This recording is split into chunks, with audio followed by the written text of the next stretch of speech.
प्रयागराज में महंत नरेंद्र गिरी के पार्थिव शरीर को भू समाधि दी गई। संत नियम के मुताबिक पहले पार्थिव शरीर संगम तट पर ले जाया गया, लेकिन भारी भीड़ होने की वजह से स्नान की प्रक्रिया को ट्रक के अंदर ही पूरा कर लिया गया।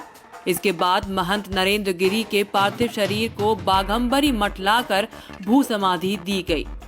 आखिर क्या है भू समाधि, कैसे होता है संतों का अंतिम संस्कार, इसके बारे में हम आपको विस्तार से बताने जा रहे हैं। संत परंपरा में अंतिम संस्कार उनके संप्रदाय के अनुसार ही तय होता है। वैष्णव संतों को ज्यादातर अग्नि संस्कार दिया जाता है, लेकिन सन्यासी परंपरा के संतों के लिए संस्कार के कुछ अलग तरीके भी हैं। इन्हें जल समाधि और भू समाधि भी दी जाती है। कई बार सन्यासी की अंतिम इच्छा के अनुसार उनकी देह को जंगलों में छोड़ दिया जाता है। साधना के लिए भी हम सब ऐसी समाधियां बनाते हैं, क्योंकि मैं तो भू समाधि 41-47 दिन तक के लिया हूँ, तो समाधियां के गड्ढे से होते हैं, लेकिन उसमें जो विशेष जगह है वो नहीं होती। ये अंतिम क्रिया के लिए होती है।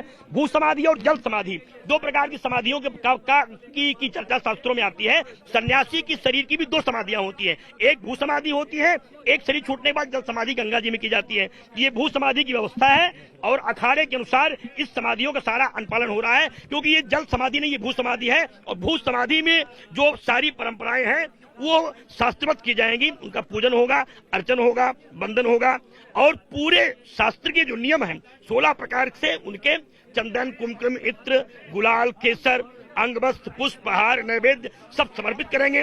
मूर्ति की पूजा की तरह उनका पूरा पूजन करेंगे और उसके बाद उनको हम स्थापित करेंगे। हमारे यहाँ जो शैव संप्रदाय है, हमारे यहाँ वैष्णव संप्रदाय, शैव संप्रदाय, और शैव संप्रदाय वो होता है जो सन्यासी है। सन्यासियों में क्या दो प्रकार की समाधि होती है, जल समाधि, भू समाधि।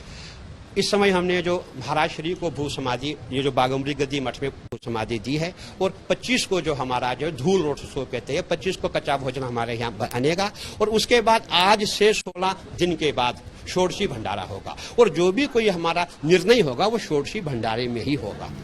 सन्यासी परंपरा में जरूर जल या भू समाधि देने की परिपाटी रही है, लेकिन वैष्णव मत में पहले भी कई बड़े संतों का अग्नि संस्कार किया गया है।